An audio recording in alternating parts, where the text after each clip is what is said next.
الحمدللہ وکفیٰ وسلام علی عبادہ الذین اصطفیٰ اما بعد۔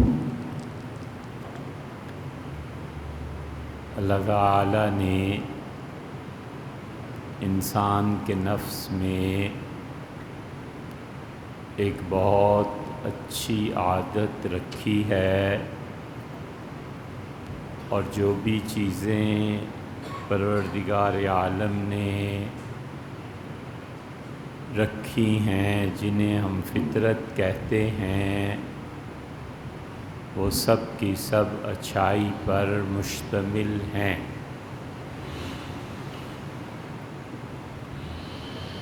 اس لیے فلاسفہ کے ہاں یہ مستقل بحث ہوئی ہے کہ آیا نفس انسانی میں شر بھی ہے یا نہیں، اور پھر وہ کہتے ہیں کہ اللہ نے ساری بنیادی اقدار رکھ دی ہیں، وہی قدر کوئی آدمی اعتدال سے کم کر دے تو شر ہے، اور اعتدال سے بڑھا دے تو بھی شر ہے۔ مثلا اللہ تعالیٰ نے انسان میں یہ قدر رکھی ہے کہ وہ سیکھتا ہے، اور ہر آدمی میں یہ بات پائی جاتی ہے، بچوں میں بھی، کہ وہ سیکھتے ہیں۔ بچے کا نفس چوری کرتا ہے جو چیز وہ اپنے بڑوں میں دیکھتا ہے، اور بچہ کبھی لکھنے لگتا ہے تو ایسے لکھتا ہے جیسے اس نے اپنے ٹیچر کو اسکول میں دیکھا ہے۔ بہت سے بچے بہن بھائی ہوتے ہیں، اور آپ دیکھیں کہ ایک بچہ کسی خاص انداز سے باقی بہن بھائیوں سے ہٹ کے کوئی بات کہتا ہے یا لہجہ اپناتا ہے، تو اس کا مطلب یہ ہے کہ یہ چیز اس میں کہیں اور سے آئی، اور وہ آتی کہاں سے ہے؟ وہ اسکول سے آتی ہے، کالج سے آتی ہے۔ وہ جس سے متاثر ہوتا ہے اس شخصیت کو اپنے اندر جذب کر لیتا ہے، اور بچے میں یہ انجذاب کی قوت، بچے میں یہ جذب کرنے کی صلاحیت، بچے میں یہ چوری کی عادت، اور بچے میں یہ سیکھنے کا ہنر اتنا قوی ہوتا ہے کہ حتیٰ کہ وہ اپنی پیدائش سے پہلے بھی اس چیز کو اخذ کر لیتا۔ چنانچہ اس قوت کی وجہ سے ماں جو بنتی ہے اس کے بچوں پہ کبھی ماموں کا اثر جاتا ہے، کیونکہ اس نے اپنے بھائی کو آئیڈیلائز کیا ہوا ہوتا ہے، اور نئے گھر میں کبھی وہ آتی ہے اور وہاں پر اپنے شوہر سے محبت ہوتی ہے زیادہ، اور ویسے اس کے تو اور بھی اسباب ہیں، تو بچے میں باپ کی طرح کی چیزیں اس وجہ سے بھی آتی ہیں اور بھی وجوہ، اور کبھی چچا کی صلاحیتیں آتی، تو بڑے بوڑھے یہ کہتے ہیں کہ یہ بچہ اپنے چچا پر پڑا ہے، اپنے ماموں پہ گیا ہے، اپنی خالہ پہ گیا، تو یہ جذب کی قوت بچے میں اتنی زیادہ ہوتی ہے کہ جب وہ بڑا ہوتا ہے تو پھر کوئی پرانی اماں دادی کہتی ہے کہ یہ عادت اس کی دادا پہ گئی ہے، یہ اس کے بھائی بھی ایسے ہی کرتے تھے۔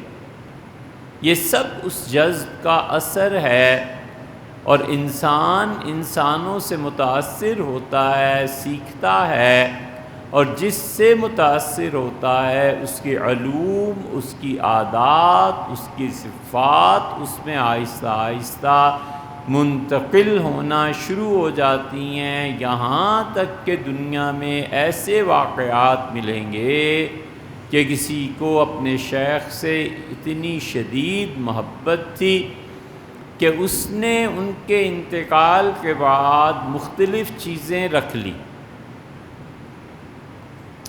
اور شیخ کو بڑھاپے میں بتیسی لگانے کی ضرورت پیش آ گئی۔ اس زمانے میں دانت گرنے پہ گوروں نے یہ طریقہ میڈیکل میں ایجاد کیا کہ بتیسی لگا دیتے تھے، تو وہ ایک جگہ محفوظ انہوں نے رکھ لی، اور جب خود ان پر بڑھاپا آیا تو ڈاکٹر صاحب نے کہا دانت تو اب کوئی رہا نہیں حضرت، اور چبائیں گے غذا کو کیسے، اور غذا جب تک جسم میں نہیں جائے گی ٹھیک نہیں ہوں گے۔ تو انہوں نے کہا اچھا یہ بھی ذرا چیک کر لو، ایک بتیسی پرانی اتنے سال کی یہاں پڑی ہے۔ تو ڈاکٹر نے لگایا، اس نے کہا حضرت یہ بالکل فٹ ہے۔ یہ اس انجذاب کی قوت کا یہ اثر پڑتا ہے، اس لیے بچے یہ چاہتے ہیں کہ کوئی شخصیت ایسی ملے کہ میں اپنے آپ کو اس میں گم کر دوں اور جذب کر لوں۔ اور معاشرے کی ہمارے ہاں جو تباہی آئی ہے اس کی بہت بڑی وجہ یہ ہے کہ گھر کی سطح پر کوئی ایسا آدمی نہیں ملتا جس سے بچہ متاثر ہو اور اپنے آپ کو اس میں ڈھال لے۔ جب وہ گھر سے باہر سوسائٹی میں نکلتا ہے تو پھر ایک سے ایک نمونہ اور کارٹون نظر آتے ہیں، اور وہ مدتوں اس ذہنی کشمکش میں رہتا ہے کہ ایک اصول وہ ہے جو ماں بتاتی ہے، مارکیٹ میں آ کے وہ اصول کہاں رہ جاتا ہے۔ وہ کہتی ہے بیٹے سچ بولنا، اور وہ تو جو جھوٹ بولے سو بولے، مارکیٹ تو پورے جھوٹ سے بھری پڑی ہے۔ ہم سمیت لوگ اپنی قوموں کے عروج و ترقی کے لیے بڑی بڑی چیزیں، فلسفے اور سائنس بیان کرتے ہیں اور بتاتے ہیں کہ سائنٹیفک میتھڈز ہونے چاہیے، اور بتاتے ہیں کہ ایٹم بام کیسے بنتا ہے، اور بتاتے ہیں کہ یہ چیز کیسے، اور جتنی ترقی اور ایڈوانس وہ ہو گئے ہیں وہ دوسری اقوام کو فارمولے کے قریب نہیں پھٹکنے دیتے کہ کہیں تم بھی نہ بنا لو۔ یہ سب چیزیں ہیں، لیکن ان کی تہ پہ نظر نہیں جاتی۔ یاد رکھنا چاہیے دنیا میں کوئی قوم ایٹم بم بنا لے یا اس سے بھی بڑھ جائے، اور وہ قوم آسمان پر پہنچ جائے اور خدا کے عرش کو بھی دیکھے، تب تک وہ سوسائٹی نہیں بن سکتی جب تک کہ دو چیزوں کی بے خونی نہ ہو جائے۔ اصل بنیادیں اس کی دو چیزوں پر، ایک عدل پہ اور ایک سچائی پہ۔ اگر سچائی کسی معاشرے سے مفقود ہو جائے گی اور لوگ سچ بولنا چھوڑ دیں گے، حکمران سچ بولنا چھوڑ دیں گے، تو سوال ہی پیدا نہیں ہوتا کہ وہ قوم کبھی بھی ابھر سکے اور وہ قوم کبھی بھی راہ راست پر چل سکے۔ سچ بولتے تھے اس لیے ترقی ملی۔ ہر آدمی سوچتا تھا کہ اگر کسی نے پوچھ لیا تو پھر کیا کہوں گا۔ یعنی آپ اندازہ لگائیں کہ ایران فتح ہو گیا اور کیسر و کسریٰ کے خزانے آ گئے کسریٰ کے ایران سے، اور سیدنا عمر رضی اللہ عنہ کو اطلاع ملی رات کو کہ خزانے آئے ہیں اور مال غنیمت، تو فرمایا مسجد نبوی میں ڈھیر لگا دو اور اس وقت تو سونے دو، صبح اٹھ کے بات کریں، نماز میں سارے آ جائیں گے تو بات ہو۔ نماز کے لیے جب تشریف لائے تو سیدنا علی رضی اللہ عنہ بھی اسی وقت ساتھ تھے۔ سیدنا عمر رضی اللہ عنہ نے ایک سوئی اٹھائی اور کہا علی دیکھو تمہاری قوم نے سوئی تک نہیں رکھی اور بھیج دی، تو جو قوم اتنی دیانتدار ہو اسے کون شکست دے سکتا ہے؟ امیر المومنین نے جڑ پکڑ لی کہ جب تک ہم دیانتدار ہیں، جب تک ہم اپنے اندر یہ سچائی کا وصف رکھتے ہیں، اس لیے کہ سپاہی ڈرتا ہوگا نا کہ کوئی پوچھے گا کہ وہ سوئی کہاں گئی تو کیا جواب دوں گا؟ جھوٹ تو بولنا نہیں۔ سچائی اتنی اندر کو اتر گئی ہے کہ بغیر کسی پولیس اور بغیر کسی پکڑ کے ایک آدمی آ کے کہتا ہے کہ اللہ کے رسول میں نے اپنے آپ کو ناپاک کر لیا، گندا کر لیا، مجھے پاک کر۔ نہ کوئی پولیس ہے نہ کچھ اور ہے، ضمیر اتنا صاف ہے کہ آتا ہے اور کہتا ہے کہ طاہرنی یا رسول اللہ، اللہ کے رسول صلی اللہ علیہ وسلم مجھے پاک کر دیجیے۔ سچائی بنیاد ہوتی ہے، اس لیے شخصیت کا ساتھ نہیں ہوتا، سچائی کا ساتھ ہوتا ہے۔ یہ بنیادی کمزوری ہے جو ہم سب میں پائی جاتی ہے۔ بیٹی کا ساتھ دینا ہے، بیٹے کا ساتھ دینا ہے، اپنی طرف سے سارے گھر کا ساتھ دینا ہے۔ آ جائیں کیا کر لیں گے، ہم ڈٹ جائیں گے، لڑ لیں گے، میں جواب انہیں دے دوں گا۔ یہ نہیں سوچتے کہ سچائی سسرال میں ہو سکتی ہے، سچائی میرے گھر سے باہر بھی ہو سکتی ہے، میں کس بنیاد پر لڑوں۔ شخصیت کا ساتھ دینا ہے۔ جانتا ہے کہ بہن کی غلطی کبھی نہیں ماننی، اپنی بہن ہے، اس کا گھر بسارے۔ جانتا ہے کہ والد کی غلطی ہے، اس کے باوجود گواہی جھوٹی دینی۔ یہ سب کیا ہے؟ یہ سب جہنم میں جانے کی تیاریاں ہیں۔ اس لیے ہمیشہ اقدار کے ساتھ جینے کا سبق اللہ نے سکھایا ہے کتاب میں بھی، اور حضور صلی اللہ علیہ وسلم نے بھی اقدار کے ساتھ جینے کا سبق سکھایا ہے، شخصیات کے معاملے میں نہیں کہا۔ گھر ہے، ایک بیٹا پیدا ہوا ہے، سال پورا نہیں ہوا تو دوسرا بیٹا پیدا ہو گیا، وہ بچے ہیں چھوٹے چھوٹے، ماں چکی چلاتی ہے اور پھر وہ جا کر پانی بھرتی ہے، اور شوہر کہتا ہے کہ تمہاری گردن پر یہ سیاہ داغ پڑ گئے ہیں، یہ کیا ہو گیا ہے؟ تو کہتی ہے کہ پانی مشکیزہ اٹھا کر لاتی ہوں اور مجھے دیکھتے ہی آپ کیسی کمزوری ہے، اور چکی پیستی ہوں تو اس لیے جھک گئی ہوں، جسم میں درد رہنے لگ گیا ہے۔ عرض کیا کہ جاؤ اپنے والد کے پاس اور انہیں کہو کہ قیدی ان کے پاس آئے ہیں، ایک غلام دے دیں۔ حضور اقدس صلی اللہ علیہ وسلم کے لیے کیا مشکل تھا کہ اپنی صاحبزادی صاحبہ کو ایک غلام دے دیتے۔ سیدنا حسن اور حسین اور ان کی والدہ رضی اللہ عنہم، ان کی خدمت کے لیے غلام کیا مشکل تھا۔ لیکن رسول اللہ صلی اللہ علیہ وسلم، میری بیٹی تم خود سوچو کہ اگر میرے پاس غلاموں کی اتنی گنجائش ہوتی تو میں انہیں مدینہ منورہ کی مارکیٹ میں بیچ کر ان صحابہ رضی اللہ عنہم کی اولادوں کو نہ دے دیتا جنہوں نے بدر میں شہادت کا رتبہ حاصل کیا۔ یہ ہے سچائی کہ ضرورت وہاں زیادہ ہے، صبر کے علاوہ اور کوئی چارہ کار نہیں۔ اسی لیے اللہ کہتا ہے کہ کونوا قوامین بالقسط، لوگوں کھڑے ہو جاؤ سچائی کے ساتھ، لوگوں کھڑے ہو جاؤ عدل کے ساتھ، لوگوں کھڑے ہو جاؤ انصاف کے ساتھ۔ اور کہتا ہے کہ تم سچی گواہی دینا، اور یہ قرآن کی آیت دیکھو کیسی عجیب ہے۔ اللہ نے کہا علی الوالدین، اس سچی گواہی کی زد جا کر پڑے تمہاری ماں پر اور تمہارے باپ پر۔ سچ کے ساتھ رہنا ہے۔ ماں اس میں رسوا ہوتی ہے، پرواہ نہیں، ماں اس میں جھوٹی پڑتی ہے، پرواہ نہیں، کوئی 32 دھاریں اور دودھ اور ماں کا رتبہ نہیں ہے۔ اللہ کہتا ہے اگر اس گواہی سے تمہاری ماں پر زد پڑتی ہے، سچ بولو، گزر جاؤ۔ باپ پہ زد پڑتی ہے، باپ نے غلط کام کیا ہے، گزر جاؤ، گواہی دو کہ بالکل غلط کام۔ اور پھر فرمایا ہے کہ غنیًا او فقیرًا، اور کوئی آدمی معاشرے میں تمہارے خاندان سمیت اگر وہ امیر ہے تو بھی مت ڈرو اس کے خلاف گواہی دینے سے۔ اس کا پیسہ، اس کی دولت، اس کے تعلقات تمہیں اس بات پر آمادہ نہ کریں کہ تم سہم جاؤ کہ یار بڑے دولت مند سیٹھ صاحب ہیں، فلانے ہیں، اب ان کے خلاف کون بات کرے۔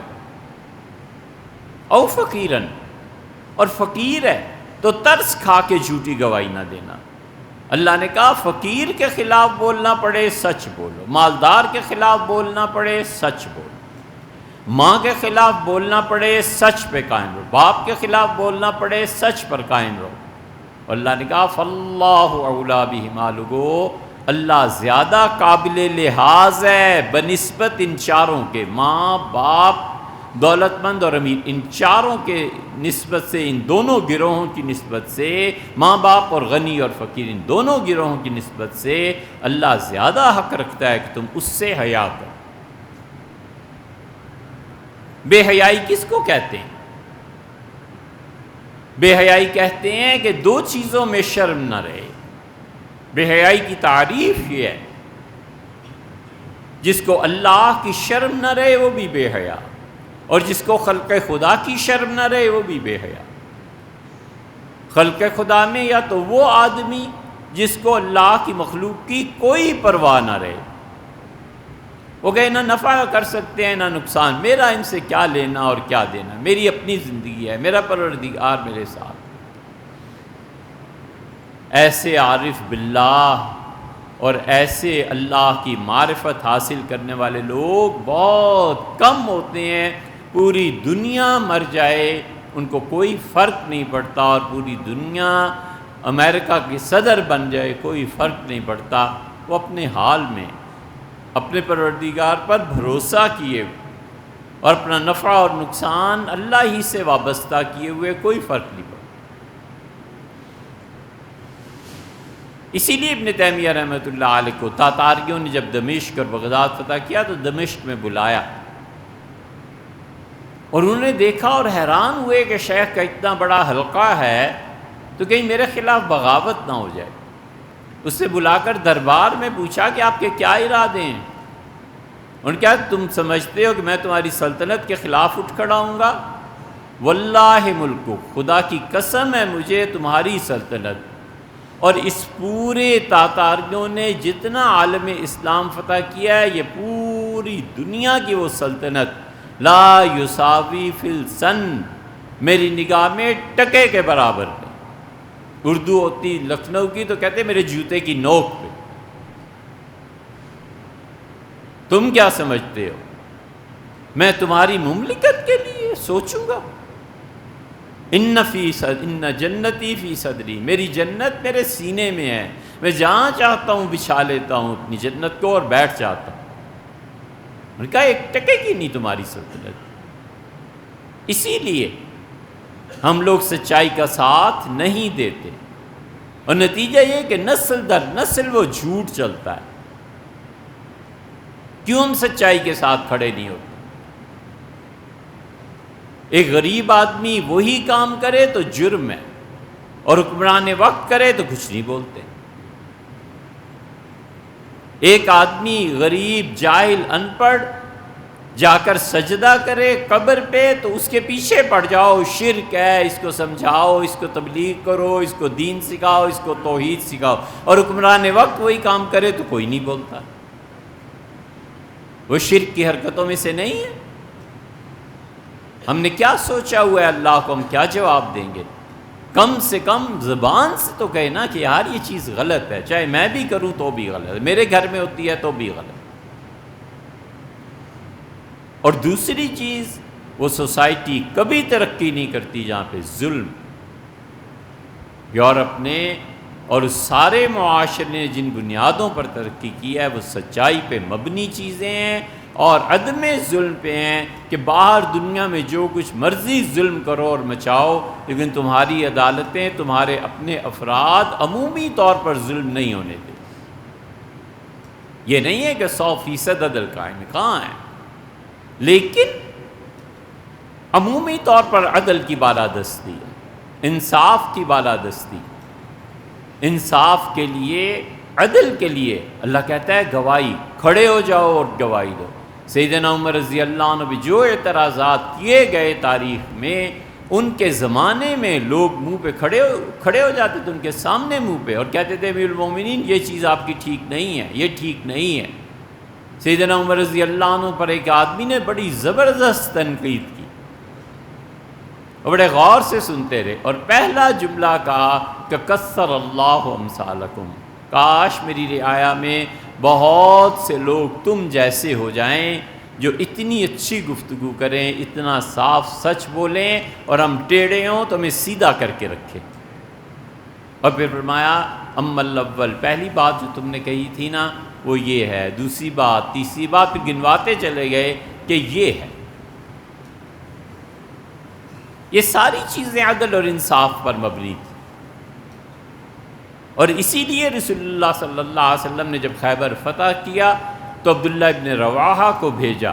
یہودیوں کے ساتھ آپ کی بٹائی طے ہو گئی تھی کہ زمین میری ہے اور اس پہ کام تم لوگ کرو گے، اور جو اجرت ہے میں ادا کروں گا، اور سال کے بعد جب بھی فصل اترے گی ہم 50% میں لے لوں گا، 50% تم لے لو گے۔ یہودیوں نے معاہدہ کر لیا۔ اس کے بعد رسول اللہ صلی اللہ علیہ وسلم کے یہاں پیسہ آیا اور بہت آیا ہے۔ اسی میں نبی کریم صلی اللہ علیہ وسلم کا یہ باغ تھا فدق، جس پہ شیعہ سنی کے درمیان اختلاف ہے۔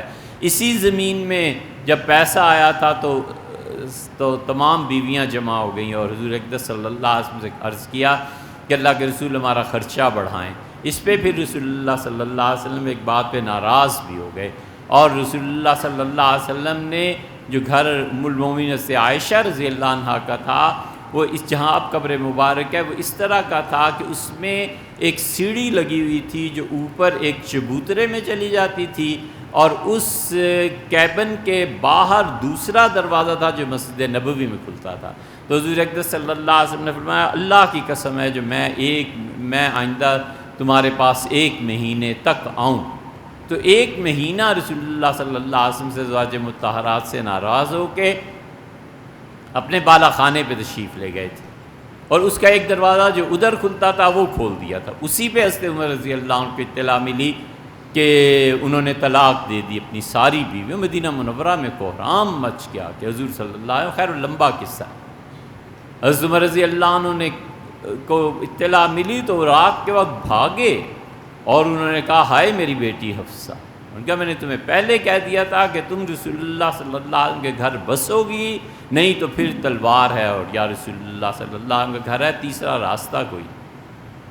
وہ آئے، حضرت بلال رضی اللہ عنہ سے پوچھا کہ اندر سے ان کا آرام فرما رہے ہیں، پھر دوبارہ حضرت عمر رضی اللہ عنہ تلاوت کرنے لگے مسجد میں، پھر آئے تو حضرت بلال رضی اللہ عنہ نے کہا حضرت آرام فرما رہے ہیں، لیکن وہ بولے بھی ایسے ہی کہ کب آؤں؟ رسول اللہ صلی اللہ علیہ وسلم خود آواز دے دی، اٹھ بیٹھے اور فرمایا کہ عمر کو آنے دو۔ سیدنا عمر رضی اللہ عنہ کہتے ہیں بخاری میں آتا ہے میں داخل ہوا تو میری پہلی نگاہ پڑی کہ بان کی ننگی چارپائی پہ حضور صلی اللہ علیہ وسلم لیٹے ہوئے تھے، اور جب اٹھتے ہیں تو ساری کمر اور جسم کا جو حصے تھے اس میں بان کے اثرات اور نشان پڑ گئے۔ میں نے پہلی بات پوچھا طلقکن، آپ نے سب کو طلاق دے دی؟ نہیں، میں نے تو طلاق نہیں دی۔ تو میری جان میں جان آئی، تو پھر رسول اللہ صلی اللہ علیہ وسلم مجھے بتایا کہ کیا ہوا ہے اور میں کیوں آ گیا۔ یہ عدل پہ، انصاف پہ مبنی چیزیں، خیبر میں آئی زمین، یہ سب چیزیں ہو گئیں۔ سیدنا عمر رضی اللہ عنہ بخاری کی روایت میں آگے بھی ذرا سے ایک جملہ آتا ہے، انہوں نے کہا میں نے کہا اللہ کے، میں نے دیکھا جب جسم مبارک پہ نشانات پڑ گئے ہیں تو میں نے عرض کیا مجھے بڑا دکھ ہوا۔ میں نے کہا اللہ کے رسول یہ کیسر و کسرا، یہ سارے حکمران اور کئی بستر اور تکیے ان کے، اور آپ اللہ کے رسول ہو کہ آپ کا یہ حال ہے۔ تو رسول اللہ صلی اللہ علیہ وسلم نے بڑے تعجب سے ہاتھ بلند فرمایا اور کہا وانت فی ھذا یا ابن خطاب، اوہو خطاب کا بیٹا ابھی تک کن چکروں میں پڑا ہوا ہے؟ تمہیں معلوم نہیں کہ اللہ نے ان کو دنیا میں دے دیا اور میرے لیے آخرت کا وعدہ فرمایا؟ اوہو عمر تم اب تک یہ انہی سوچوں میں غلطاں ہو۔ تو یہ خیبر کی فتح طے ہو گیا۔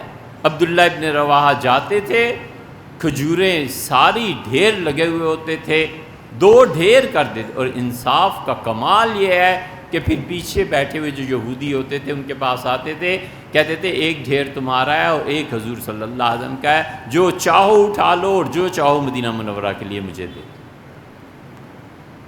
کبھی نہیں کہا کہ یہ حضور صلی اللہ علیہ وسلم، تم خود جانو یہ ڈھیر میں نے لگا دی۔ جب ایک مرتبہ لے کے چلے تو ایک یہودی انہیں چھوڑنے آیا ایک حد تک، اور اس سے کہا پروردگار کی قسم ہے جس نے زمین و آسمان کو تھام رکھا ہے، یہ انصاف جب تک تم میں قائم رہنا دنیا میں کوئی طاقت تمہیں نہیں گرا سکتی۔ اس لیے یہ جذب کی صلاحیت، انجذاب کی صلاحیت یہ اللہ نے رکھی ہے ہر انسان میں، ہر بچے میں۔ بچہ تو اتنی جلدی جذب کرتا ہے کہ جب وہ پیدا بھی نہیں ہوا ہوتا، جب اس کے ابتدائی آثار ہوتے ہیں اور اسے پیدا بھی 6-7 مہینے کے بعد ہونا ہے، اس وقت بھی وہ ماں کے جسم میں جذب کر رہا ہوتا ہے۔ جو کچھ ماں سنتی ہے، جو کچھ دیکھتی ہے، وہ بچے پہ نگاہ براہ راست جا کر اثر پڑتا ہے۔ یہ ایسے ہی نہیں ہے باپ بننے کا شوق چراتا ہے اور شادیاں، یہ جو آگے مرحلہ آ رہا ہے نا، اسی لیے اللہ نے بتایا ہے کہ وہ پوچھے گا کہ اولاد کی تربیت کیا ہوئی تھی۔ وہ تربیت کا مرحلہ اسی وقت شروع ہو جاتا ہے۔ اسی لیے پرانے زمانے میں بڑے بڑے مشاہیر افلاطون اور فلاں کی تصاویر لگا دیتے تھے اور لڑکی کو اس کمرے میں بھیج دیتے تھے کہ تم آرام کرو، کھانا بھی یہیں آ جائے گا، تمہارے کمرے میں سب چیزیں آ جائیں گی، ان تصویروں کو دیکھو۔ اور خود اسلام نے بھی یہی بتایا۔ حضور اقدس صلی اللہ علیہ وسلم کے پاس طلاق کا مسئلہ آ گیا، پہلا بچہ، نئی شادی، نئی بیوی، طلاق۔ آپ نے فرمایا کیا ہو گیا ہے تمہیں؟ اس کا اللہ کے رسول میں گورا، میری بیوی گوری، یہ کالا بچہ کدھر سے آ گیا؟ حضور صلی اللہ علیہ وسلم نے فرمایا تم نے اونٹوں کے رنگ نہیں دیکھے؟ کتنی سادہ مثال سے اسے سمجھایا۔ اس سے کہا اللہ کے رسول دیکھیں اونٹوں میں تو یہ پلے بڑھے تھے۔ فرمایا کبھی 2 بھورے اونٹ اور اونٹنی کی اولاد سیاہ بھی ہوتی ہے؟ اس سے کہا جی ہو جاتی ہے۔ فرمایا کیوں؟ اس سے کہا اس کے آباء و اجداد میں کسی کا رنگ سیاہ ہوگا اونٹ یا اونٹنی کے آگے، کسی کا تو بچے نے وہ بڑوں کا رنگ لے لیا۔ تو آپ نے کہا تمہاری اولاد میں بھی یہی ہوا ہے، اس میں طلاق دینے کی کیا بات ہے؟ حضور اقدس صلی اللہ علیہ وسلم یوں چٹکیوں میں مسائل کو ایسے حل کرتے تھے، کتنے قریب کی مثال سے سمجھا دیا اور گھر برباد ہونے سے بچا۔ اس لیے یہ قوت انجذاب بچہ جب آنکھ کھولتا ہے تو گھر میں ڈھونڈتا ہے کہ کوئی ملے جس جیسا میں بنوں۔ گھر خالی، کبھی حرام ہے جو شخصیت آئیڈیل بنی ہو کہ اس کو دیکھ کے بچہ چاہے کہ میں بھی ایسے ہی بن جاؤں، تمنا کرے کہ میں ابو جیسا بنوں گا، دادا جیسا بنوں۔ معاشرے میں آتا ہے معاشرہ خالی، اور جو چیز دوسری طرف مسلسل اسے اس قوت انجذاب کھینچ رہی ہوتی ہے، وہ ٹی وی ہے، میڈیا ہے، فلمیں ہیں، ہیرو ہے، ہیروئن ہے۔ یہ ایسے ہی نہیں ہیرو اور ہیروئن بنے چلے آتے، ان بچوں نے جذب کیا ہے آج سے کوئی 20-25 سال پہلے، اور اب وہ 20-25 سال کے ہو کے ٹک ٹاک اور اسی ادھر ادھر جو نظر آتے ہیں، یہ ساری قوت انجذاب ہے جو انہوں نے اس وقت لی ہے، اور جن کو انہوں نے پسند کیا اپنی شخصیت کو ایسے ہی ڈالنے کی کوشش بھی کی۔ اسی لیے ملک میں جب پشاور میں اسکول میں تباہی مچی ہے اور بچے شہید اور ان کی مائیں بے تاب اور بے ہوش ہو رہی تھیں اور باپ نڈھال بیٹھ گئے کہ ہائے ہماری اولاد کا کیا بنا، اس ملک میں ہر جگہ اس دن بھی لائنز لگی ہوئی تھیں کہ پاکستان کا سب سے اچھا گلوکار کون ہے، سب سے اچھا گاتا کون ہے۔ اتنی بھی شرم نہیں آئی کہ یار آج ایک دن ماتم کا بھی ہے، چپ رہو نہ ایسی باتیں کرو۔ یہ فقہا بچے نہیں تھے، یہ تو اب شروع ہوئی ہیں مصیبتیں۔ فقہا کہتے تھے کہ اگر کسی محلے میں آباد ہو اور وہاں پر اہل تشیع میں سے بھی کوئی ہے تو 10 دن محرم کے اس میں شادی نہ کرو، کہتے نہ کرو۔ ایک گھر میں غم ہے، ماتم ہے، جو بھی مذہبی رسوم ہے، اگر تم کرو گے تو ان کا دل دکھے گا کہ یار مذہب کا اتنا احترام تو ہونا چاہیے۔ یہ اب اتنی اہل سننا اور اب اتنی دلیری آئی ہے کہ نہیں محرم میں ہی شادی اور محرم میں نکاح، پہلے ایسے نہیں ہوتا۔ رواداری ہے، ایک جگہ رہنا ہے، ایک دوسرے کے کام آنا ہے، ایک دوسرے کے غم اور شادی میں شرکت، اپنے عقیدے اپنی جگہ اور لوگوں کے ساتھ معاشرتی تعلقات اپنی جگہ۔ اسی لیے حضور اقدس صلی اللہ علیہ وسلم بیٹھے ہوئے تھے اور ایک جنازہ آیا، مسند احمد میں آتا ہے، آپ اٹھ کھڑے ہوئے جنازے کو دیکھ کے ایک صحابی رضی اللہ عنہ کا اللہ کے رسول یہودی عورت کا جنازہ ہے، آپ نے فرمایا الیست نفسن، یہودی ہے لیکن یہ جان بھی ہے کہ نہیں، یہ زندگی بھی تھی کہ نہیں، یہ قابل عبرت قابل احترام بھی ہے یا نہیں ہے۔ ایک غزوے سے واپس لوٹے اور ایک عورت کی لاش پڑی تھی، نہایت ناراض ہوئے۔ آپ نے فرمایا اس بیچاری نے کیا گناہ کیا تھا، کیوں اسے مار دیا گیا؟ یہ سب چیزیں وہ ہیں کہ آنکھیں ترستی ہیں کہ کوئی ماڈل ملے، کوئی آدمی ملے، کچھ سننے کو ملے، کچھ بیٹھنے کو ملے، اور اس کی جگہ لے لی ہمارے سارے میڈیا نے۔ اب جو کچھ بچے وہ دیکھتے ہیں وہی بننے کی کوشش کرتے ہیں۔ اس لیے کوئی معاشرہ ہو، امریکہ ہو، یورپ یا کوئی بھی ہو، جب تک دو بنیادیں اس کی نہ بنیں، ایک سچائی اور ایک عدل، انصاف کرنا، ہمیشہ سچائی کا ساتھ دینا، شخصیت کوئی بھی ہو، جو بات سچی ہے سو سچی، انصاف کرنا ہے کوئی بھی ہو، چاہے وہ رشتہ دار عزیز ہو اور چاہے کوئی ہو۔ اللہ کہتا ہے میرا خیال کرنا، فاللہ اولیٰ بہما، اللہ زیادہ حقدار ہے۔ اس لیے بے حیا وہ ہوتا ہے جسے نہ اللہ کی شرم رہے نہ خلق کی شرم رہے۔ بہت سے گناہ انسان مخلوق کی وجہ سے نہیں کرتے، اس کا مطلب ہے شرم باقی ہے، اور بہت سے اللہ کی وجہ سے نہیں کرتے، اس کا مطلب ہے حیا اس میں بھی باقی ہے۔ صحابہ رضی اللہ عنہ میں اس قدر حیا تھی کہ اللہ کو قرآن نازل کرنا پڑا۔ وہ آئے اور کہا اللہ کے رسول، تنہائی میں کپڑے اتارتے ہوئے بھی اللہ سے شرم آتی ہے، ہم کہاں جائیں، اتنی تکلیف ہوتی ہے کہ کسی ضرورت کے لیے ہے تو رسول اللہ صلی اللہ علیہ وسلم چپ رہے۔ اللہ نے آیت نازل کی، اللہ نے کہا لوگو تم اپنے آپ کو اس مشکل اور پریشانی میں نہ ڈالو، تم کپڑے پہنے ہوئے ہو یا اتارے ہو، میری نگاہ میں سب برابر۔ یہ رسول اللہ صلی اللہ علیہ وسلم معاشرہ پیدا کیا اور ہیروز کی نرسری لگا دی تھی، صدیوں وہ اصول انہی کے چلتے رہے اور وہی ہیروز رہے۔